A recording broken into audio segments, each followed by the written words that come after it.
انہیں کبھی سڑک پہ ننگا کر کے پھینکے تاکہ انہیں پتہ چلے کہ غریب لوگ جو ہیں نا وہ انہیں بد دعائیں کتنی دے رہے ہیں, اور ان کی وجہ سے وہ بد دعائیں جو ہیں وہ اسٹیبلشمنٹ کو بھی مل رہی ہیں اور وہ بد دعائیں عمران خان کو بھی مل رہی ہیں. لیکن جو انہوں نے ساری ایکسپلینیشن کی, میں ذرا آپ کو دکھانا چاہتا ہوں کہ پچھلی گورنمنٹ کے اندر کیا صورتحال تھی اور اب جو ہے وہ کیا صورتحال ہے, اور وہ کہہ رہے ہیں کہ ہم استحکام کی جانب بڑھ رہے ہیں. سنائیے جی. 5,000 ارب روپے جو ہیں قرض واپس کرنا تھا. ایسا نظام چل رہا تھا جس میں ڈالر کو جان بوجھ کے سستا رکھا گیا. 2008 میں جب حکومت آئی وہ بھی آئی ایم ایف کے پاس گئی, اور 2013 میں جو حکومت آئی وہ بھی آئی ایم ایف کے پاس. تو یہ زیب نہیں دیتا کہ وہ لوگ جو خود جا چکے ہوں دوسرے کو اسی چیز پہ تنقید کریں. یہ آئی ایم ایف کے بورڈ کی فائنڈنگ ہے, اس میں لکھا ہے کہ آل پرفارمنس کرائٹیریا ٹارگٹ جو ان کے ساتھ طے ہوا تھا were met with comfortable margins. Bloomberg index کیا کہہ رہی ہے؟ اس نے کہا کہ پاکستان اسٹاک مارکیٹ جو ہے وہ best performing market in the world. World bank نے کہا کہ تمام دنیا کے ممالک جو آسانیاں پیدا کر رہے ہیں اپنے بزنس مین کے لیے, اس میں پاکستان دنیا کے ٹاپ 10 ممالک میں سے ہے. ایشین ڈیولپمنٹ بینک نے کہا کہ پاکستان کی اکنامک ڈائریکشن صحیح ہے. موڈیز نے کہا کہ پاکستان کی اکنامک پرفارمنس ایسی ہے کہ اس کو اسٹیبل کا گریڈ دیا جائے, اور انہوں نے ہماری جو رینکنگ تھی اس میں اضافہ کیا. اب ذرا ایک ایک بات پہ جو ہے وہ ڈسکس کر لیتے ہیں. اسے کرنٹ اکاؤنٹ ڈیفیسٹ, وہ کہہ رہے ہیں یہ بگیسٹ پرابلم تھا, اور انہوں نے اسے ایکسپلین بھی کیا کہ جناب کرنٹ اکاؤنٹ ڈیفیسٹ جب ہمیں ورثے میں ملا تو ہمارے پاس چوائسیز کیا تھی, ہم نے جو ہے جو ہم بہتر سمجھ سکتے تھے اس کے مطابق ہم نے کیا. پھر انہوں نے ساری اسمبلی سے پوچھا کہ آپ کے پاس کوئی اس کے علاوہ کوئی سلوشن تھا؟ ہم تو دیوالیہ پن کے بالکل دہانے پہ کھڑے تھے, وہاں سے ہم جو ہے ہم نے اپنے سفر کا آغاز کیا. دیکھیں, جس دن یہ گورنمنٹ آئی تھی میں نے اور آپ نے پروگرام کیا تھا اور میں نے کہا تھا غلطی نہ کیجیے گا آئی ایم ایف کے پاس جانے کی, صرف اکاؤنٹس کو چیک کر لیجئے گا. پاکستان کا کرنٹ اکاؤنٹ ڈیفیسٹ 14-15 میں $2.28 بلین تھا, اور 15-16 میں یہ $2.52 بلین تھا. یہ ان کے نارمل کرنٹ اکاؤنٹ ڈیفیسٹس تھے, اور اس سے پہلا بھی اتنا ہی تھا. پھر 2017-18, 16-17 اور 17-18 اس میں یہ ڈیفیسٹ بڑھ کے 12 ارب اور 17 ارب میں کیا ڈالر, 17 ارب ڈالر. یہ وہ 2 سال ہیں جس میں بجلی کے 11,000 میگا واٹ کے کارخانے لگائے گئے. یہ آپ کی ضرورت تھے. اندھیرے میں آپ کی قوم ساری گلیاں نکال رہی تھی پوری دنیا, پوری حکومت کو. یہ 2 سال صرف آپ نے جو کارخانے لگائے اس کی وجہ سے کارخانوں کا بل دینا پڑا, اور یہ کارخانے 38 ارب ڈالر کے لگے. اس 38 ارب ڈالر میں سے صرف اور صرف 25 ارب کرنٹ اکاؤنٹ ڈیفیسٹ کے مد میں آیا, باقی لوکل کرنٹ لون بنا. یہ بھول گئے کہ اس سے اگلے سال جب 19-20 میں کوئی کارخانہ نہیں لگنا, 18-19 میں, تو یہ ڈیفیسٹ ویسے ہی 2-2.5-3 ارب پہ آ جانا ہے, اور 2-2.5-3 ارب کی تھوڑی سی بھی اگر یہ ایکسپورٹس کٹ کرتے ڈیفیسٹ ختم ہو جاتا. انہوں نے یہ نہیں کیا, یہ چلے گئے آئی ایم ایف کے پاس بھیک مانگنے. ان کے ہاتھ پاؤں پھول گئے کیونکہ انہوں نے کبھی ملک چلایا ہی نہیں تھا. ملک چھوڑے انہوں نے کبھی کوئی پرچون کی دکان نہیں چلائی, ایک ہاسپٹل چلایا, اور وہ ہاسپٹل بھی ڈاکٹرز خود ہی چلاتے ہیں. ان کے عشق میں مبتلا ڈاکٹرز سیلیبریٹی ہیں, سیلیبریٹی سٹیٹس کو انجوائے کرتے رہتے, لیکن انہوں نے آ کے اکانومی کے ساتھ ایک ایسا فساد برپا کرنا شروع کیا کہ آج پاکستان کا ہر بچہ رو رہا ہے. کوئی سیکٹر نہیں ہے جو محفوظ ہے اس وقت ان کی زد سے, اور یہ مطلب ہے اس کو ڈیفینڈ کر رہے ہیں کہ گورنمنٹ کو چاہیے تھا بجلی کا بل تبھی بڑھا دیتی. اور بھئی اگر آپ نے بل ہی بڑھانا تھا تو آپ اپنے گھر بیٹھتے, انہی کے پاس حکومت رہنے دیتے, لوگوں کو خوشحال رہنے دیتے. ایک اور بات, یہ چینی کو 85 روپے لے کے جانا یہ ان کا کمال ہے. نہیں وہ تو آٹے کو 70 روپے کرنا ہے, یہ بھی وہ کر کے گئے ہیں, وہ تو مان رہے ہیں. اور تیل کی قیمت, کھانے والا تیل جو 1 مہینہ پہلے 200 روپے لیٹر تھا آج 250 روپے لیٹر ہے. یہ 1-1.5 مہینے میں کیا وہ کچھ کر کے گئے تھے جو اب ہو گیا. پچھلوں کو گالیاں دینا چھوڑ دیں, اپنی پرفارمنس کی طرف توجہ دیں. اگر پرفارمنس کی طرف توجہ نہیں دیں گے تو جو شاہد خاقان عباسی نے کہا ہے, ہم تو روز عوام کے اندر وہ سینٹیمنٹس دیکھ رہے ہیں. میں اس طرف آتا ہوں لیکن صاحب وہ جو انہوں نے بات کی, میں چاہتا ہوں ذرا اس کو آپ ایکسپلین کریں. اگر انہوں نے بہت بڑی غلطی کی وہ بڑا انہوں نے واضح اظہار کیا کہ یار پھر مجھے بتائیں کہ کون سی حکومت جو ہے وہ نہیں گئی. آپ نون لیگ ہو, پیپلز پارٹی ہو, وہ پرویز مشرف ہوں, ہر بندہ گیا ہے اور وہ جو ہے انہوں نے لیا ہے, ان سے لون لیا ہے, اس سے جو ہے وہ رن کیا ہے. اور پھر انہوں نے جو دوسرا پوائنٹ ریز کیا, انہوں نے کہا کہ دیکھیں ہمارے انفراسٹرکچر میں کہاں پرابلم ہے کہ ہر 4 سال بعد جو ہے 3 سال بعد 5 سال بعد ہم وہیں پہ پہنچ جاتے ہیں جہاں سے ہم نے سفر کا آغاز کیا تھا. گروتھ ریٹ جو ہے وہ اوپر جاتا ہے لیکن وہ 4 سال کا پیریڈ ہوتا ہے, اس کے بعد پھر جو ہے وہ واپس ہم نیچے گرتے ہیں اور پھر ہم لون لیتے ہیں اور پھر جو ہے وہ چلتے ہیں. اس بات میں تو سر صداقت ہے نا, ہے صداقت. اس کو آپ پیچھے سے جا کے دیکھ لیں. اسی لیے میں اس بارے میں کچھ اور کہا کرتا ہوں. آپ دیکھیں بھٹو گورنمنٹ میں آیا, آنے کے بعد اس نے بلنڈرز مارے اور بلنڈرز مارنے کے بعد اس نے ساری انڈسٹری نیشنلائز کر لی, اکانومی کا حشر کر دیا. اور جب اس کو سمجھ آئی اور اس کے فیصلے ٹھیک ہونے شروع ہوئے تو اس کو چلتا کر دیا گیا. ضیاء الحق صاحب آئے, انہوں نے آتے ہی اکانومی کی بینڈ بجائی, افغانستان کی جنگ میں کود پڑے, اور جیسے ہی ضیاء الحق کے دور میں آخری 2 سال حالات ٹھیک ہونے کی طرف گئے, انہیں چلتا کر دیا گیا. مشرف صاحب آئے, اس کے بعد نواز شریف اور بے نظیر کا ٹینیور آیا.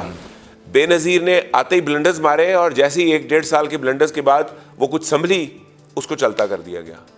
پھر نواز شریف صاحب آئے, آتے ہی انہوں نے جو اپنے کام کیے. نواز شریف کا پہلا ٹینیور بہت پروڈکٹیو ٹینیور تھا, لوگوں نے خوب اکانومی کو بوسٹ دیا. روز 4 نئی ملیں لگ رہی ہوتی تھیں, روز اسٹاک ایکسچینج میں نئی کمپنیاں رجسٹر ہو رہی ہوتی تھیں, لیکن اسٹیبلٹی نہیں پسند آئی, بھیج دیے گئے. اور اسی طرح بے نظیر اور نواز شریف کو دوبارہ یہی کیا گیا. پھر مشرف اقتدار میں آئے. جب تک مشرف بونگیاں مار رہے تھے قبول تھے, اور جب مشرف کے دور میں شوکت عزیز نے گورنمنٹ سنبھالی اور آپ کی اکانومی سٹیبل ہوئی, اور اس اکانومی کے سٹیبل ہونے میں امریکہ کا افغانستان میں ٹریلینز آف ڈالرز کا خرچنا بھی بڑا اہم رول رکھتا ہے کہ اس ٹریلینز میں سے آپ کو بھی بلینز ملے. آپ نے مشرف کو چلتا کر دیا. پھر آپ نے زرداری کو حکومت دی, اور یہی حفیظ شیخ نے زرداری کے دور میں ملک کو اتنی گراوٹ پہ لے گئی ہے کہ لوگ چیخیں مار اٹھے کہ زرداری جیسا شخص بھی جو ہے نا وہ چیخ اٹھا کے بھائی مجھے تو قبول نہیں ہے, تو میری سیاست ہی ختم کر دے گا, اور اس کو چلتا کر دیا. اور پھر نواز شریف آئے, انہوں نے آتے ہی اکانومی کا ایک جسے کہتے ہیں نا جمپ لیا, اور اکانومی جب سٹیبل ہوئی تو ان کو چلتا کر دیا گیا. یہ پاکستان کے دشمن پاکستان میں کوئی سٹیبل گورنمنٹ نہیں بننے دیتے. گورنمنٹ جیسے ہی سٹیبل ہوتی ہے اور گورنمنٹ جیسے ہی کوئی ڈیلیور کرنے کے قابل ہوتی ہے, اس کو بھیجنے کا انتظام شروع ہو جاتا ہے. ابھی خان صاحب جو پاکستان کے ریکارڈ تھے وہ توڑ دیے انہوں نے اپنے 1.5 سال میں. قرضے لینے کے ریکارڈ توڑ دیے ہیں, غریب لوگوں کو کرنے کے ریکارڈ توڑ دیے ہیں, بے روزگاری کرنے کے ریکارڈ توڑ دیے ہیں, انٹرنیشنل لیول پہ پاکستان کو آئسولیٹ کرنے کے ریکارڈ توڑ دیے ہیں. ابھی یہ ہو کے آئے ہیں ملیشیا. میرے بڑے وثوق ذرائع بتا رہے ہیں کہ اس وقت سعودی عرب آپ سے سخت ناراض ہے. جو جا کے ملیشیا میں بیان دے کے آئے نا, ہمیں پہلے ہی آ جانا چاہیے تھا, اور ہمارے کچھ دوستوں کو تحفظات تھے. سعودی عرب اس بات کو لے کے سخت ناراض ہے, اور محمد بن سلمان نے اس بات کا اظہار بھی کیا ہے جو اظہار ہمارے تک پہنچا ہے بڑے اہم لوگوں کے ساتھ. یہ کیا کر رہے ہیں؟ نہ ان کو ڈپلومیسی آتی ہے, نہ ان کو اکانومی کا کچھ پتہ ہے, نہ ان کو مینجمنٹ کا کچھ پتہ ہے. لاہور کے اندر ایک انہوں نے بزدار کو لگایا ہوا ہے جس کو کسی چیز کا بھی نہیں پتا. تو ایسے ملک چلایا جاتا ہے. اور حفیظ شیخ صاحب جو کہ نون ہے اس بات کے لیے کہ IMF کے ایجنٹ ہیں, وہ آپ کی اکانومی چلا رہے ہیں, اور وہ ایجنٹ کی طرفداری کرے گا, باقر بھی اسی طرح ہی ہے. لیکن انہوں نے تو بڑے اس کا دکھ کا اظہار کیا. انہوں نے کہا یار دیکھیں جو لوگ جو ہے IMF کے دفتر داخل نہیں ہو سکتے وہ جو ہے ہم پہ کرٹیسائز کر رہے ہیں, اور انہوں نے باقر کا کہا ہے کہ یہ لاہوری ہے, اور یہ فخر محسوس کرتے ہیں کہ ہم IMF کے ایجنٹ ہیں. اس پہ ان کو پرائیڈ فیل ہوتا ہے کہ ہم پاکستان میں آ کے غریب لوگوں پہ ظلم ڈھا رہے ہیں. یہ اس پہ پرائیڈ فیل کر رہے ہیں کہ یہاں اس ملک کے اندر. اور نتائج دیکھیں کیا ہیں. نتائج یہ ہیں کہ 1300 ارب روپے پہ مشرف چھوڑ کے گیا تھا ٹیکس کلیکشن, زرداری چھوڑ کے گئے 1800 ارب پہ, 100 ارب ماہانہ سالانہ اضافہ کرتے ہوئے. نواز شریف نے 2800 ارب پہ لیا, اور 4 سال کے اندر 3800 ارب پہ ٹیکس کلیکشن پہنچا کے چھوڑ کے گئے, 500 ارب سالانہ کا اضافہ کرتے ہوئے, جس اسحاق ڈار کو یہ برا بھلا کہتے ہوئے تھکتے نہیں ہیں. 500 ارب کا ٹیکس کلیکشن ہر سال بڑھایا, اور عوام چیخے نہیں ہے, عوام روئے نہیں ہے. ساری عوام کم بجلی پے کر رہی تھی لیکن 500 ارب کا ٹیکس بڑھ رہا تھا. ساری عوام پیٹرول کم پے کر رہی تھی, 500 ارب کا ٹیکس سالانہ بڑھ رہا تھا. اور جس جگہ پہ 2017 میں وہ ٹیکس کلیکشن چھوڑ کے گئے ہیں, 18 تو آپ کو پتا ہے پریکٹیکلی پاکستان میں حکومت تھی کوئی نہیں. ایک طرف سے سپریم کورٹ بولتی تھی, ایک طرف سے اسٹیبلشمنٹ بولتی تھی, ایک طرف سے عمران خان بولتا تھا. حکومت نام کی تو کوئی چیز ہی نہیں تھی. اور اس کے بعد 2019 کو بھی دیکھ لیں, ان سے ٹیکس کلیکٹ نہیں ہوئے, اور 2020 میں تو یہ 3800 بھی کرتے نظر نہیں آ رہے. 19 میں بھی یہ 16 ارب کے ٹارگٹ سے مس کر گئے, 3800 نہیں پورا کر سکے. پہلے انہوں نے کہا تھا میں ہم 8000 ارب کر دیں گے, پھر 8000 ارب کو گرا کے 5500 ارب پہ لائے, پھر 5500 ارب کو ایڈجسٹ کر کے 5200 ارب پہ لائے, اور یہ 5200 چھوڑیں یہ 4000 بھی نہیں کر سکیں گے. خرچے اٹھا کے یہ لے گئے ہیں 7000 ارب پہ. تو پہلی دفعہ پاکستان کا فسکل ڈیفیسٹ 4000 ارب روپیہ ہوگا, جتنا حکومت مشرف کی حکومت نے 5 سال میں پیسے اکٹھے کیے وہ انہوں نے 1 سال میں فسکل ڈیفیسٹ میں بدل دی ہیں. اور پھر بھی ڈھٹائی دیکھیں, بہادری دیکھیں, شرم کے بغیر ٹی وی پہ آگے بولتے ہیں جیسے ساری قوم ان پڑھ جاہل ہو اور صرف یہی پڑھے لکھے ہوں. اوروں کو کوئی نمبر نہیں آتے, اوروں کو اکنامکس نہیں آتی, اوروں کو نمبر سمجھنے نہیں آتے. وہ تو یہی سمجھ رہے ہیں کہ صرف اس لیے ہو رہا ہے کہ اب ہم پھر بہتری کی طرف جا رہے ہیں. آپ ہی کس بہتری کی طرف؟ وہ کہہ رہے ہیں کہ جو ہم نے پلان ایگزیکیوٹ کیا ہے اس کا جو رزلٹ آئے گا. کون سا پلان؟ کوئی ایک پلان بتا دیں. تمام اہم لوگ اس وقت اس ملک کے جنہیں ذرا سا بھی اکنامکس کا, انٹرنیشنل افیئرز کا یا پالیٹکس کا پتہ ہے, وہ اس بات کو جانتے ہیں کہ خان کی حکومت ناکام ہو چکی ہے, اور اس کے ناکام ہونے کا سب سے بڑا سبب جو ہے وہ معیشت کی تباہی ہے. سب سے بڑا. ویسے تو کسی شعبے میں بھی کامیابی نہیں جا رہی, لیکن معیشت تو انہوں نے تباہ کر کے رکھ دی ہے. یعنی لوگ اس چیز پر اب راضی ہو گئے کہ ٹھیک ہے آپ لوگوں نے جو کرنا ہے کر لو, ہم اب مزید خاموش نہیں رہیں گے. یہ کن لوگوں نے فیصلہ کیا؟ یہ آج شاید یہ میں نے کیا فیصلہ. آج جتنی زبان بندی کرنی ہے کر لو, ہم بول رہے ہیں. میں آپ کو سننا چاہتا ہوں اسمبلی کے اندر جو بات ہوئی, جو شاید خاقان عباسی نے ریبٹل کیا, اس کو ذرا وہ بھی سن لیجئے. وہ بھی کچھ ایسی ہی بات کر رہے ہیں. شاید ان کا بھی ارادہ ہے کہ میں نے چپ نہیں بیٹھنا, نون لیگ میرے ساتھ کھڑی ہوتی ہے یا نہیں ہوتی ایز این انڈیویجول. وہ جو بات کر رہے ہیں ذرا وہ بھی سن لیجئے. عوام کو یہی بولیں گے کہ موڈیز کی رپورٹ پڑھ لیا کریں, پرائمری سرپلس کھا لیا کریں کہ 2018 میں آٹا مل رہا تھا 40 روپے کا, آج 70 روپے کا. چینی تھی 53 روپے کی, آج 90 روپے کی. کسی غلط فہمی میں نہ رہیں. جب لوگ سڑکوں پر نکل آئے تو کوئی جگہ نہ ہوگی.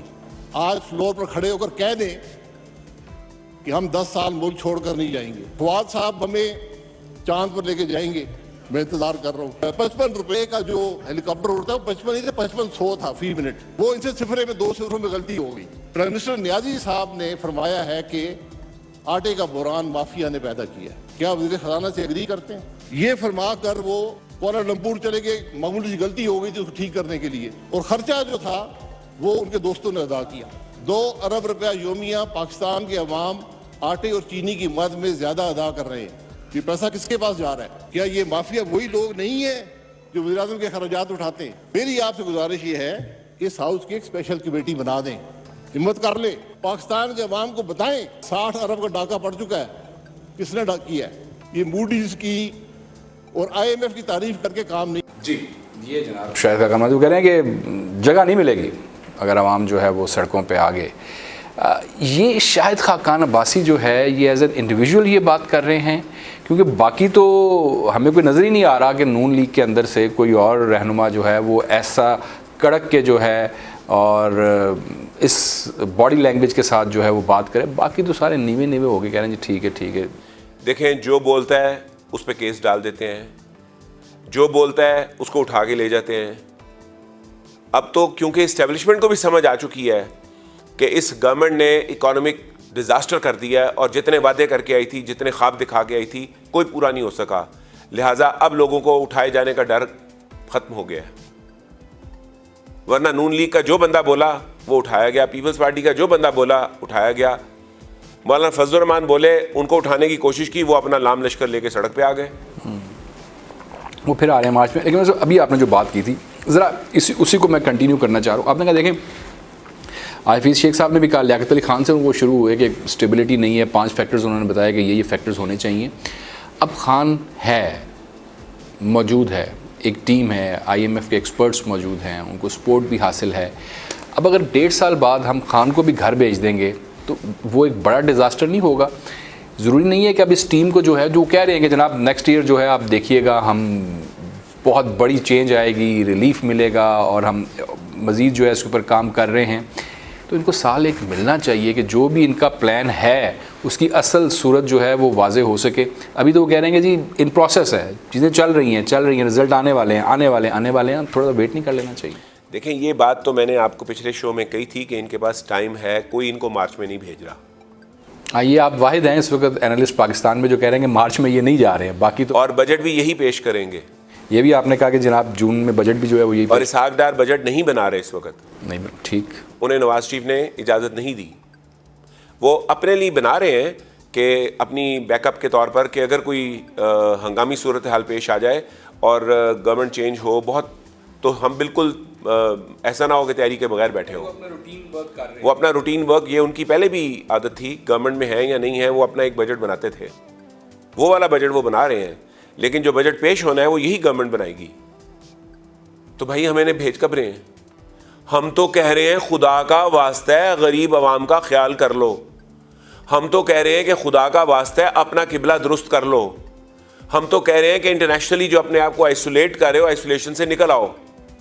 آپ نے پہلے جب ملیشیا کے اندر بیٹھ کے ملیشین کانفرنس کا فیصلہ کیا تو آپ اپنے تمام ڈیپ اسٹیک ہولڈر سے پوچھ لیتے کہ اس کی اجازت ہے, یہ کرنے سے کوئی نقصان تو نہیں ہو جائے گا.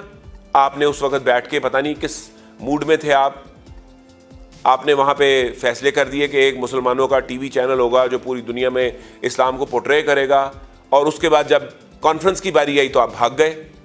ٹھیک, بالکل ٹھیک. اور کانفرنس کی باری سے بھاگنے کے بعد اب آپ جا کے وہاں بیٹھ کے کہہ رہے ہیں میں نے غلطی کی بھاگ کے, یعنی جن کے لیے آپ بھاگے اب آپ ان کو برا بھلا کہنے بیٹھ گئے. تو آپ نے اپنے میزبانوں کو بھی ناراض کیا اور اپنے مہربانوں کو بھی ناراض کیا. ٹھیک, بالکل ٹھیک. لیکن یہ جو کل کابینہ اجلاس میں سے جو فیصلے ہوئے وہ ذرا میں آپ کے سامنے رکھ دیتا ہوں کہ یوٹیلیٹی سٹورز کو جو ہے 5 سال تک 2 ارب ماہانہ جو ہے وہ سبسڈی دے رہے ہیں. رمضان میں یہ سبسڈی چلے جائے گی 5 ارب تک, اور اس کے علاوہ غریب بندہ جو ہے جس کی آپ نے بات کی جو سڑکوں پہ آ گیا ہے اس کے لیے راشن کارڈز کا اجرا ہونے جا رہا ہے. 50,000 جو ہے وہ یوتھ سٹورز جو ہے وہ کھولے جا رہے ہیں. پیکج کے تحت 20 کلو جو آٹے کا تھیلا ہے اس کی قیمت 800 روپے مقرر کر دی گئی ہے. چینی جو ہے 70 روپے کلو ہوگی, گھی جو ہے 175 روپے, چاولوں اور دالوں کی قیمتیں جو ہیں وہ 15 سے 20 روپے کم کی جائیں گی. تو وہ انہوں نے مانا ہے. دیکھیں جتنے بھی ان کے منسٹرز ہیں وہ کہہ رہے ہیں جی نااہلی ہوئی ہے, کسی نہ کسی لیول پہ ہوئی ہے, لیکن اب ہم اس کا سدباب کر رہے ہیں. یہ قیمتیں جو ہے فوری طور پہ کم ہوں گی اور آئندہ سے جو ہے ایسی نااہلی نہیں دہرائی جائے گی. دیکھیں مصطفیٰ, یہ سلوشن نہیں ہے. اچھا, آپ ایک شخص سے اس کا دانا پانی چھیننے کے بعد, اس کی نوکری چھیننے کے بعد اس کو لالی پاپس دور سے دکھا رہے ہیں. آپ کا 4,000 ارب کا فسکل ڈیفیسٹ ہے. فسکل ڈیفیسٹ کا مطلب یہ ہے کہ جو ٹیکس اکٹھا ہوا اور جو آپ نے خرچہ کرنا ہے اس میں 4,000 ارب کا فرق ہے, بغیر کچھ باہر سے لیے. بغیر کچھ باہر سے لیے وہ 4,000 ارب. یہ کوئی 400 ارب کی یا 4 ارب کی باتیں نہیں ہو رہی, اور یہ 6 ارب سے کہہ رہے ہیں یہ 23 کروڑ عوام کا پیٹ بھر دیں گے. انہیں جو کرنا چاہیے, ہم انہیں پھر ایک دفعہ مشورہ دے دیتے ہیں. پہلا کام یہ کریں کہ اپنا انٹرسٹ ریٹ واپس 6% پہ لے کے آئیں. اس سے ان کو ہوگی 1,600 ارب روپے کی بچت. تو 1,600 ارب کی بچت کے ساتھ ان کا فسکل ڈیفیسٹ 4,000 ارب سے گرے گا اور 2,400 ارب رہ جائے گا. پہلا کام. دوسرا کام, سرکار کے زیر اہتمام جتنے ادارے چل رہے ہیں سارے فوری طور پر پرائیویٹائز کر دیں. تو سرکار کے بجٹ سے جو ان اداروں پہ پیسہ جاتا ہے وہ فوراً بچ جائے گا. پی آئی اے ہو گیا, پی آئی اے, پاکستان ریلوے, اسٹیل مل, جتنے بھی ادارے سرکار کے چل رہے ہیں, اپنی وزارتوں کو کر لیں محدود. 13 وزارتیں. اگر پورا امریکہ, یونائٹڈ اسٹیٹس آف امریکہ جو دنیا پہ حکومت کرتا ہے وہ 13 وزارتوں سے چل سکتا ہے, تو انہیں 40 وزارتیں کس خوشی میں چاہیے؟ 40 وزارتوں کی بندر بانٹ کیوں کر رہے ہیں؟ یہ اپنے سارے ساتھیوں کو ایک ایک وزارت دینے کے لیے کیوں اکوموڈیٹ کر رہے ہیں؟ امریکہ نے حکومت کرنی ہے سر, ہم نے خدمت کرنی ہے, تو فرق تو ہوگا نا. ہم نے خدمت صرف اپنوں کی کرنی ہے. پھر ٹھیک. اگر یہ 2 کام یہ کر لیں تو ان کا فسکل ڈیفیسٹ گر کے آ جائے گا 1000 ارب پہ, یہ 2 کام کرنے سے. اور ٹیکس مزید لگانے کی بجائے اپنے نیب کا منہ بند کرا کے اس کو ذرا سرد خانے میں ڈال دیں, اور سول کو جو پاکستان کا مینوفیکچرر ہے اس کو اجازت دیں کہ وہ 6% کے قرضے لے کے کھل کے کاروبار کرے. اگر صرف 2 سال پاکستان کے کاروباری افراد کو عزت کے ساتھ, احترام کے ساتھ اور کھل کے کام کرنے کی اجازت دے دی جائے تو یہ آپ کے فسکل ڈیفیسٹ شیفیسٹ سب صاف ہو جائیں گے. یہ تھوڑے سے پیسے ہوں گے ان کے لیے. لیکن جس طرح آپ کر رہے ہیں, آپ ہر روز بزنس مین کو ڈرا کے ایک بڑا کاروباری سیکٹر بند کر دیتے ہیں. ہر روز آپ لوگوں کو ڈرا کے اس طرف لے آتے ہیں کہ لوگ کاروبار نہ کریں. 32 قسم کے عجیب عجیب ٹیکس لگائے ہوئے ہیں, جن ٹیکسوں کو سمجھنے کے لیے بندے کا اکاؤنٹنٹ ہونا ضروری ہے. تو کیا سارے کمپنیاں, چھوٹی چھوٹی کمپنیاں اپنے لیے اکاؤنٹنٹ ہائر کرتی پھریں؟ ٹیکسیشن کے نظام کو سمپل اور سادہ کر دیں. آپ 17% جی ایس ٹی لے رہے ہیں, اس کو 5% کر دیں, ہر لوگ شوق سے ادا کریں گے. 17% جی ایس ٹی, اتنا تو پروفٹ نہیں ہوتا کسی بزنس میں جتنا جی ایس ٹی لگایا ہوا ہے انہوں نے. یہ سمجھتے ہیں کہ جی یہ تو عوام نے دینا ہے, تو عوام نے الٹیمیٹلی کہاں سے دینا ہے؟ عوام نے کہیں سے اس کو آمدن آئے گی تو دینا ہے, آئے گا تو دے گا نا. یہ بیٹھ کے وہ باتیں کر رہے ہیں جو فرانس کے اندر کوئین نے کہا تھا کہ اگر روٹی نہیں مل رہی تو کیک کھا لو. تو پھر لوگوں نے جو کیک کھلائے تھے, میں حفیظ شیخ کو صرف مشورہ دوں گا کہ اس طرح کے کیک نہ ہی کھائیں تو اچھا ہے. ایک چیز اور بتا دیں, اب آپ نے حفیظ شیخ صاحب کا دوبارہ تذکرہ کر دی ہے. یہ جو انہوں نے بتایا ہے کہ بجلی کی قیمت نہیں بڑھائی گئی نون لیگ دور میں, اس سٹیٹمنٹ سے ہم لوگ ہوشیار ہو جائیں, چوکنا ہو جائیں کہ اس کا مطلب ہے کہ بجلی کی قیمتیں جو ہیں وہ مزید بڑھیں گی, اور یہ سلسلہ کہاں پہ جا کر رکے گا؟ ابھی تو جو ہے وہ 18 مہینے ہوئے ہیں, تو 3 سال 4 سال بعد یہ کیا صورتحال بنے گی؟ دیکھیں, نواز شریف نے 2 وعدے کیے تھے. پہلا وعدہ کیا تھا میں لوڈ شیڈنگ ختم کروں گا, اور دوسرا وعدہ کیا تھا کہ میں بجلی کی قیمت کم کروں گا. اور یہ دونوں وعدے وہ اپنے ٹینیور میں پورے کر گئے تھے. انہوں نے لوڈ شیڈنگ ختم بھی کر دی تھی, اور تھوڑا سا بجلی کا ریٹ پہلی دفعہ نیچے کو بھی آ گیا تھا. انہوں نے آتے ہی ریٹس ڈبل کرنے شروع کر دیے. جو 8 روپے کا یونٹ تھا آج وہ 16 روپے کا یونٹ ہے, ڈبل. اور گیس کے ریٹ 300 گنا بڑھا دیے ہیں. کیا جسٹیفیکیشن ہے؟ ہر طرف سے لوٹ مار کرنا. اور یہ کیا چاہتے ہیں کہ انہیں ہر قسم کی لوٹ مار کی اجازت دے دی جائے, اس بات پر کہ پچھلوں کو برا کہی جاؤ اور خود غلطیاں کیے جاؤ. اگر ان سے نئی چیزیں ٹھیک ہوتی تو جو میں کہہ رہا ہوں اس کو صرف 6 مہینے کر دیں. جو میں کہہ رہا ہوں, اگر میں غلط ثابت ہوں تو سریعام چوک میں مجھے پھانسی دے دیں, اور اگر اس سے اکانومی ٹھیک ہو جائے تو بس آئندہ سے توبہ کر لیں اور ٹھیک کام کرتے رہیں. ہم تو یہ بھی نہیں کہتے کہ آپ گھر جائیں, ہم تو کہتے ہیں بھائی 5 سال کرو پورے کریں, لیکن اس طرح پورے نہ کریں کہ ساری عوام سڑکوں پہ آگے آپ کا دھڑن تختہ کر دیں. سب ایک اور چیز, یہ بڑی اہم بات ہے اور یہ بہت زیادہ ہوتی ہے. وہ کہہ رہے ہیں جناب کہ پچھلی حکومت نے کرنسی کو فکس کیا. اب جب آپ کرنسی کو فکس کرتے ہیں تو اس کے لیے پھر آپ کو ڈالرز جو ہے وہ خرچ کرنے پڑتے ہیں, اور پچھلی حکومت نے جو ہے وہ ڈالرز کو پھونکا. روپے کو آپ نے جعلی طور پر, مصنوعی طور پر جو ہے وہ اس کا سٹیٹس جو ہے وہ آپ نے برقرار رکھا, جس سے آپ کو ڈالر جو ہے وہ آپ کو خریدنا پڑا, ڈالر لگانا پڑا, اور قرضے آپ نے ڈالرز میں لیے, قرضے آپ نے ڈالرز میں واپس کرنے تھے. تو اس سے جو ہے جو آرٹیفیشل آپ نے ایٹماسفیئر کریٹ کیا ہوا تھا, آرٹیفیشل جو پرائز پیدا کیے ہوئے تھے, وہ اس سے آپ کو اصل نقصان ہوا ہے. ہم نے جو ہے وہ ختم کر دی ہے. اب جو چیز ہے وہ نیچرل ہو رہی ہے, اور یہ آپ کو ان دا لانگ رن آپ کو اس کا فائدہ ملے گا. جو نقصان اٹھانا تھا وہ ہم نے اٹھا لیا. دیکھیں, جب پچھلی گورنمنٹ برسر اقتدار آئی تو خزانے میں $7 ارب تھا. اس میں سے $4 ارب قرضے واپس کرنے تھے امیڈیٹلی, جو آتے ہی پہلے 2 ہفتوں میں واپس ہو گئے. پیچھے خزانے میں بچا 3 ارب. اگر وہ آرٹیفیشل مینٹین ہوا تھا تو پھر وہ 24 ارب پہ کیسے چلا گیا؟ وہ 3 سال بعد یعنی 2016 میں 24 ارب پہ کیسے چلا گیا؟ یہ میری فگرز نہیں ہے بھائی, اسٹیٹ بینک کی فگرز ہیں, نکال کے دیکھ لیں کہ آپ کے اسٹاک ایکسچینج, آپ کے فیڈرل ریزروز کی پوزیشن کب کب کیا کیا تھی. اگر وہ 3 سال کے اندر اپنے فارن ریزروز کو 3 ارب سے 8 گنا بڑھا کر 24 ارب پہ لے کے جا سکتے ہیں تو آپ کو کیا تکلیف ہے؟ آپ کیا چاہتے ہیں کہ پاکستان کی کرنسی کو تباہ کر دیا جائے, پاکستان کی مملکت کو تباہ کر دیا جائے, عوام کو کلینرز میں بھیج دیا جائے کہ جائیں تباہ ہو جائیں؟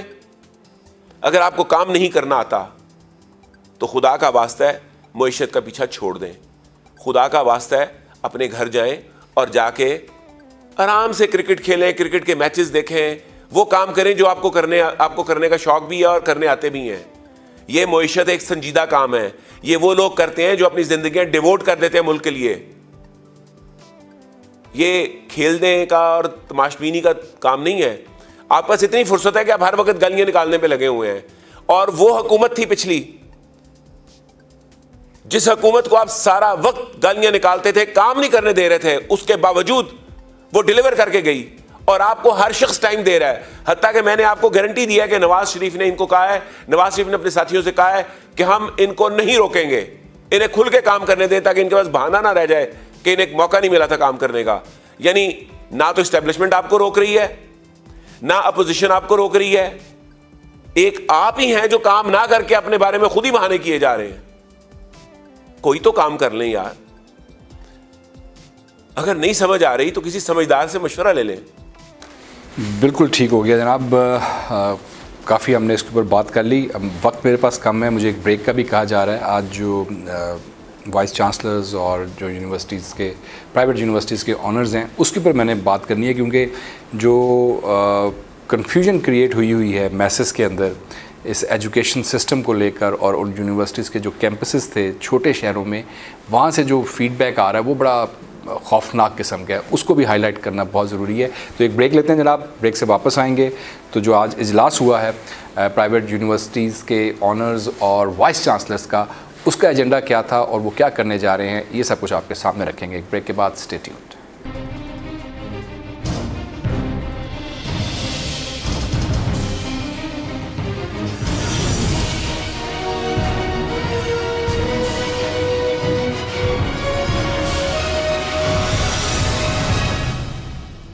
ویلکم بیک جناب. پروگرام ایک دفعہ پھر آپ کو خوش آمدید کہتے ہیں. اچھا جناب, ذرا ایجوکیشن پہ آ جائیں جناب. آج اجلاس جو ہوا ہے یونیورسٹی آف لاہور میں, کیا ایجنڈا کیا تھا جی؟ کیوں سارے پرائیویٹ یونیورسٹیز کے جو ہے آنرز اور وی سیز یہ سارے کیوں اکٹھے ہوئے آج, کیا مقصد کیا تھا؟ یہ اجلاس ہوا یونیورسٹی آف لاہور میں, اور یونیورسٹی آف لاہور کے مالک جو روف صاحب ہیں, ان کی بیگم پی ٹی آئی کے پلیٹ فارم سے ایم پی اے کا الیکشن بھی لڑ چکی ہیں. یعنی یہ پی ٹی آئی کے چاہنے والوں کے ادارے میں اجلاس ہوا, اور ایجنڈا یہ تھا کہ اس حکومت سے بچا کیسے جائے. اس حکومت سے بچا کیسے جائے؟ جی, یہ حکومت ایسا کیا کر رہی ہے کہ بچنے کی ضرورت پڑ رہی یہ ہے؟ حکومت سارے سیکٹرز میں جا رہی ہے. یہ حکومت سمجھتی ہے کہ جو اس کے دماغ میں آ گیا وہی ٹھیک ہے. انہوں نے یونیورسٹیز کا جو چارٹر, اپرووڈ چارٹر ہے, جو کہ مشرف کے دور میں دیا گیا تھا, سن 2002 میں اور 3 میں دیے گئے تھے چارٹرز, ان چارٹرز میں یہ ماڈیفیکیشن کرنے جا رہے ہیں. یونیورسٹیاں دنیا بھر کی انڈیپینڈنٹلی کام کرتی ہیں. ان کے دیے ہوئے سرٹیفکیٹس اور ڈگریز پر لوگ جج بنتے ہیں, لوگ سینئر بیوروکریٹس بنتے ہیں, لوگ ٹیچرز اور پروفیسرز بنتے ہیں.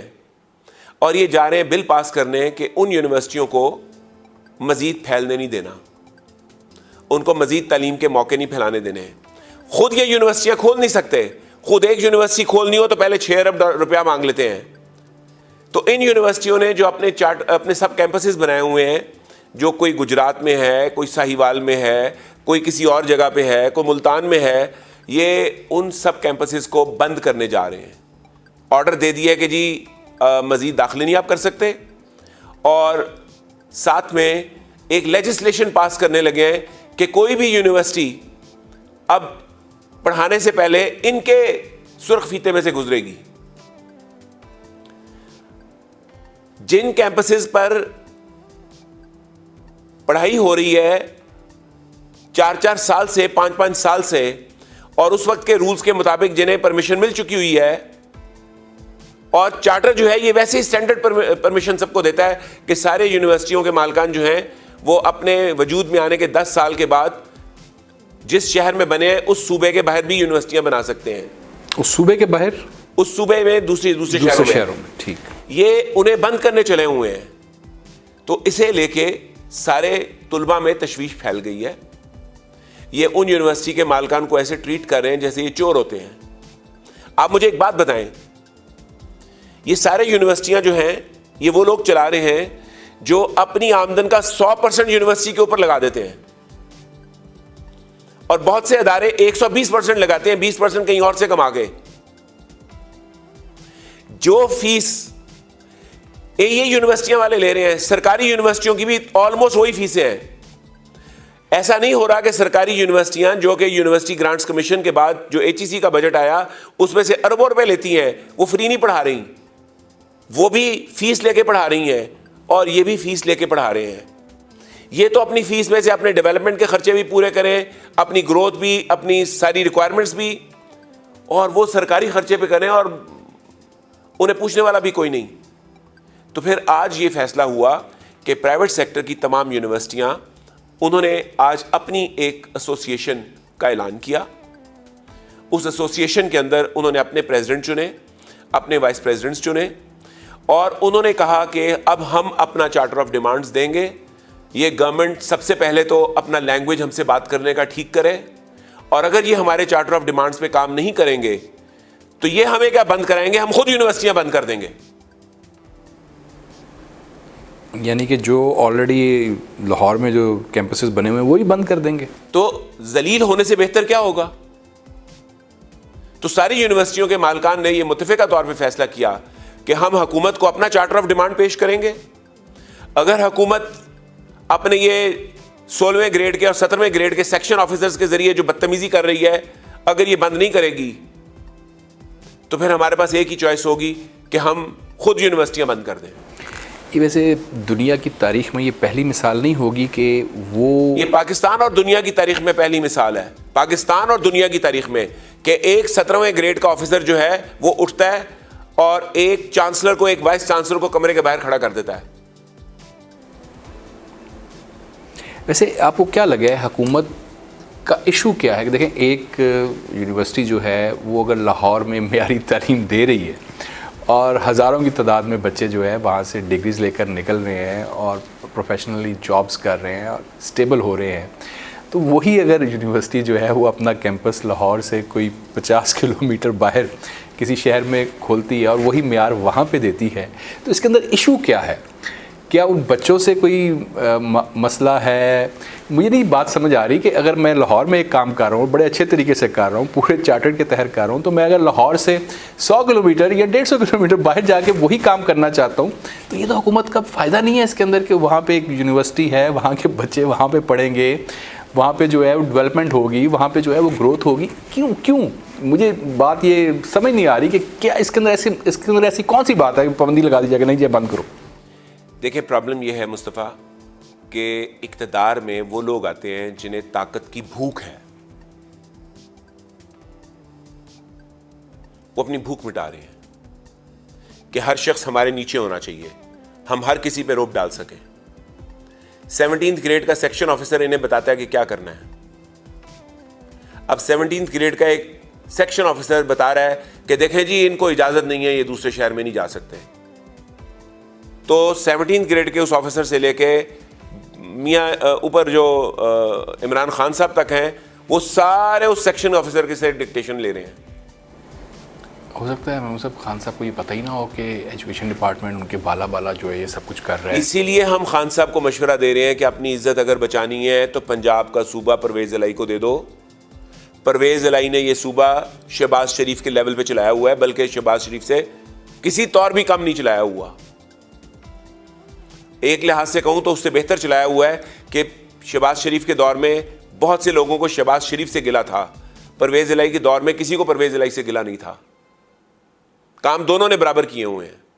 اور میرے خیال میں یہ تب یہ سارے چارٹر جو تھے یہ پرویز الہی کے دور میں دیے گئے تھے. مشرف یعنی تعلیم کو پھیلانے کا جو کریڈٹ ہے پنجاب میں یہ پرویز الہی کو جاتا ہے کہ انہوں نے 50-60 یونیورسٹیاں پنجاب میں کریٹ کر دیں. اور یہ گورنمنٹ آ گئی ہے, یہ تعلیم بھی بند کرنے جا رہی ہے. انہیں پتہ ہی نہیں ہے یہ کیا کر رہے ہیں.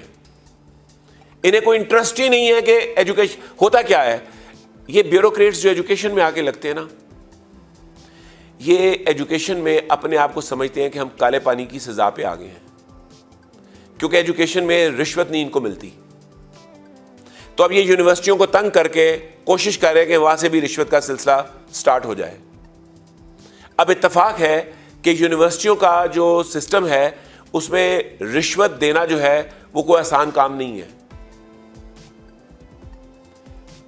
میجورٹی جن لوگوں نے یونیورسٹیاں بنائی ہیں وہ ایج کے اس حصے میں کھڑے ہیں جہاں وہ رشوت دے کے اپنے سارے کام کو حرام کروانا پسند نہیں کرتے, اور جن کے لیے پیسہ کوئی اہمیت نہیں رکھتا کہ پیسے 4 زیادہ کما لیے یا کم کر لیے. اور یہ سارے وہ لوگ ہیں آلموسٹ جو پیسے کی لالچ میں اندھے ہو کے پیسے اکٹھے کرنے نہیں لگے ہوئے. آپ اگر اٹھا کے دیکھ لیں سرکاری یونیورسٹیوں کی فیسیں اور پرائیویٹ سیکٹر کی یونیورسٹیوں کی فیسیں آپ کو تقریباً برابر نظر آئیں گی. اگر فرق ہے تو 19-20 کا فرق ہے. 19-20 کے اس فرق میں پرائیویٹ سیکٹر یونیورسٹیوں کو 1 روپے کی گرانٹ نہیں اور سرکاری یونیورسٹیوں کو ٹوٹل گرانٹ. ایک اور کویشچن جو میرے ذہن میں آ رہا ہے صاحب, اب آپ ایجوکیشنسٹ ہیں, امریکہ میں اگر ایک یونیورسٹی ہے یا یورپ UK میں ایک یونیورسٹی ہے پرائیویٹ یونیورسٹی, تو وہ چاہے تو کہیں پہ بھی اپنے کیمپس سب کیمپسز کھول سکتی ہے, یا صرف اگر لنڈن میں اس کو ملا ہے تو وہ لنڈن میں ہی, پھر مانچسٹر نہیں جا سکتی, وہ اور کہیں نہیں جا سکتی. اگر وہ ایک واشنگٹن میں ملا ہے تو وہ پھر نیو یارک نہیں جا سکتی, کنیٹیکٹ نہیں جا سکتی. یہ کیا ہوتا ہے انٹرنیشنلی؟ دیکھیں وہاں 2 طرح کے یونیورسٹی کے سسٹم ہے. ایک وہ سسٹم جو سرکار فنڈ کرتی ہے, ٹھیک, جو اسٹیٹ اونڈ یونیورسٹی ہیں. University of Texas state owned ہے. پھر یونیورسٹی آف ٹیکسس کے نیچے آرلنگٹن کا کیمپس علیحدہ ہے, ہیوسٹن کا کیمپس علیحدہ ہے, ٹیکسس A&M کا کیمپس علیحدہ ہے. اسی طرح university of new York, university of Boston, یہ جو اسٹیٹ اونڈ یونیورسٹیاں ہیں ان کا پیسہ اسٹیٹ سے آتا ہے. سارا پیسہ وہاں سے آتا ہے. خرچہ جو ہے جو کم رہ جائے وہ اسٹیٹ ذمہ دار ہوتی ہے اس کی. پھر ہے private sector university, Carnegie melon university private sector, Harvard university private sector, Stanford university private sector. یہ یونیورسٹیاں کہیں بھی اپنا کیمپس کھول لیں, انہیں کوئی رکاوٹ نہیں ہے, اور ان کو کوئی آگے نہیں کہہ رہا کہ تم یہ کیمپس کیوں کھول رہے ہو اور کیوں نہیں کھول رہے, اور تمہارے اس کیمپس کی ایکریڈیشن ہم کریں گے, تمہاری ڈگریاں ہم اٹیسٹ کریں گے. یعنی جب ایک دفعہ چارٹرڈ مل گیا, جب چارٹر مل گیا تو اس کے بعد جس ادارے کو چارٹر دیا گیا ہے اس نے پبلک کے ذریعے اپنی عزت بنانی ہے. اگر اس کا کیمپس اچھا ہوگا, اس کے اسٹوڈنٹس کو جابز مل رہی ہوں گی, اس کے اسٹوڈنٹس کے پاس نالج ہوگی, تو وہ مارکیٹ میں رسپیکٹ کمائے گا, اس کی رینکنگ آئے گی, اس کی رینکنگ آئے گی. یہاں یہ رینکنگ دیتے تھے, وہ کورٹ نے رینکنگ بند کروا دی کیونکہ یہ رینکنگ ساری اپنی مرضی سے پیسے لے کے دے دیتے تھے. ٹھیک, یعنی کہ میں پیسے لے کے دینے سے میری مراد یہ ہے کہ HEC جس کو پیسے دے رہی ہوتی تھی وہ رینکنگ بھی انہی کو دے دیتی تھی تاکہ جسٹیفائی کر سکے کہ ہم نے جو پیسہ خرچ کیا نا اس کا رزلٹ آیا ہے. بات بھی لاجیکل ہے نا جی, ٹھیک کرتے تھے نا, اور کی کر دے ہو. یعنی کہ یہ جو ڈیمانڈ آ رہی ہے پنجاب پرائیویٹ یونیورسٹیز کی جانب سے, یہ کوئی ایسی ڈیمانڈ نہیں ہے جو اچھمبے کی بات ہو, پوری دنیا میں یہی ہو رہا ہے کہ پرائیویٹ سیکٹر یونیورسٹی میں اس وقت تقریباً 5 لاکھ اسٹوڈنٹ پڑھ رہا ہے. ان 5 لاکھ اسٹوڈنٹ کے مینٹورز کو چور کہا جا رہا ہے. کیا یہ لینگویج استعمال ہونی چاہیے کہ وہ انلیگل کیمپس چلا رہے ہیں؟ کیا یہ لینگویج استعمال ہونی چاہیے؟ خان صاحب تو کہا کرتے تھے کہ قومیں بنتی ہیں علم دینے سے. یہ علم دے رہے ہیں, جو لوگ علم دے رہے ہیں ان کو بنا کر رہے ہیں کہ آپ علم نہ دو. ہونا تو یہ چاہیے کہ یونیورسٹیاں بنانے والوں کو ہیرو کا درجہ دیا جائے, لیکن ان کو ولن کا درجہ دیا جا رہا ہے. جو جتنے زیادہ کیمپسز بناتا ہے اس کو ایوارڈ دیے جاتے ہیں, اور ہو کیا رہا ہے؟ کیسز چل رہے ہیں ان کو. مثال کے طور پہ ایک یونیورسٹی کا معیار تعلیم کمزور ہے, تو مجھے بتائیں اس کمزور معیار تعلیم والے یونیورسٹی میں آپ اپنا بچہ پڑھنے بھیجیں گے؟ کبھی بھی نہیں. آج کل تو سر کون بھیجتا ہے؟ تو وہ یونیورسٹی اپنا معیار ٹھیک کرنے کے لیے زور لگائے گی, یا آپ کو زور, کسی گورنمنٹ کو چاہیے کہ آگے زور لگائے؟ پرائیویٹ گورنمنٹ اپنے کام تو ٹھیک کر لے, پھر پرائیویٹ پہ اپنے کام تو گورنمنٹ سے ہوتے نہیں ہیں, پرائیویٹ پہ چلی ہوئی ہے زور چلانے, کیونکہ ایک سیکشن آفیسر بیٹھا اپنا ڈنڈا قائم کر کے کوشش کر رہا ہے کہ ایجوکیشن ڈپارٹمنٹ بھی ایسا بن جائے جہاں سے پیسے ملتے ہوں, کیونکہ اسٹیبلش باقی جتنے ان کے ڈپارٹمنٹس ہیں کھلی رشوت چل رہی ہے. یہاں پہ چل رہی. کتنے آپ ہوپ فل ہیں کہ آپ لوگوں کو اس لائے عمل کو اختیار نہ کرنا پڑے جس کا آپ نے فیصلہ کیا, اور حکومت کی طرف سے کوئی مثبت جواب آئے اور کوئی کمیٹی بنے جہاں حکومت افورڈ نہیں کرتی یونیورسٹیوں سے ٹکرانا, یہ حکومت کو نہیں پتا. ایک دن کے لیے یونیورسٹیاں بند ہو گئیں, پورا پاکستان اسی دن بند ہو جائے گا, اسی دن اسی لمحے بند ہو جائے گا. تو یہ حکومت کا سوچنے کا کام ہے کہ کس طرح. یہ حکومت کو سوچنا چاہیے کہ وہ ان نالائق سیکشن آفیسرز کو یہ کہتے ہیں جی آپ اپنا پروگرام جو ہے پہلے اپروو کروائیں. پوری دنیا کے اندر کسی یونیورسٹی میں یہ قانون نہیں ہے کہ آپ اپنا پروگرام ایک ایجوکیشن ڈپارٹمنٹ سے اپروو کروائیں. چلیں مان لیتے ہیں ہم, آپ نے کہا ہم نے آپ کا آرڈر مان لیا, ہمارے چارٹر میں ایسی کوئی گنجائش نہیں ہے. اب آپ سے جب ہم پروگرام اپروو کروانے کے لیے فائل جمع کرا رہے ہیں تو 6 سال ہو گئے ہیں فائل نہیں اپروو ہو رہی. 3 سال بعد آپ کہہ دیتے ہیں جی وہ فائل گم گئی, اب دوبارہ فائل جمع کرائیں. اب دوبارہ فائل جمع کرا دیتے ہیں, پھر 2 سال بعد کہتے ہیں جی فائل گم گئی ہے, ایک اور جمع کرا دیں. نہیں سنبھالی جا رہی فائلیں, اب کیا کریں سر, مجبوری ہے. لیکن جو آپ نے منظر کشی کی ہے, اگر یہ حال ہے تعلیم کا اور اس طرح سے ٹریٹ کیا, حکومت بھول جائے کہ سیاستدانوں نے جو جلسے جلوس نکالے ہیں یہ عوام کے جو اسٹوڈنٹ باڈی ہے ان کو تنگ کرے گی, تو یہ اسٹوڈنٹ باڈی حکومت کو کچا کھا جائے گی. ٹھیک. تو برائے مہربانی حکومت کو چاہیے عقل کے ناخن لے, یونیورسٹیوں کو دعوت دے کے پورے ملک میں کیمپسز پھیلا دیں تاکہ شادرے کا بچہ شادرے میں پڑھے, شیخوپورہ کا بچہ شیخوپورہ میں پڑھے, قصور جو ساہیوال کا بچہ اس کو لاہور میں نہ پڑھنے کے لیے آنا پڑے. اور اسی طرح سندھ کے اندر جو انٹیریئر کے شہر ہیں وہاں کی یونیورسٹیاں وہاں پڑھا رہی ہوں. اور یاد رکھیے گا ایک یونیورسٹی بنانے میں کم از کم خرچہ 1 ارب روپے کا آتا ہے. ان سارے اس 1 ارب کے خرچے کے ساتھ ماہانہ اخراجات کم از کم 1 کروڑ روپیہ ہوتے ہیں منیمم. ایسے ہی نہیں یونیورسٹی بن جاتی. یونیورسٹی ایسے نہیں بن جاتی. اور آپ 6 مہینے لگا دیتے ہیں, سال لگا دیتے ہیں پروگرام اپروو کرنے پہ, تو وہ خرچہ مالک اپنی جیب سے بھر رہا ہوتا ہے یونیورسٹی بند رکھ کے. ٹرو سر, وقت ختم ہو گیا, باتیں تو اس کے اوپر بہت سی کی جا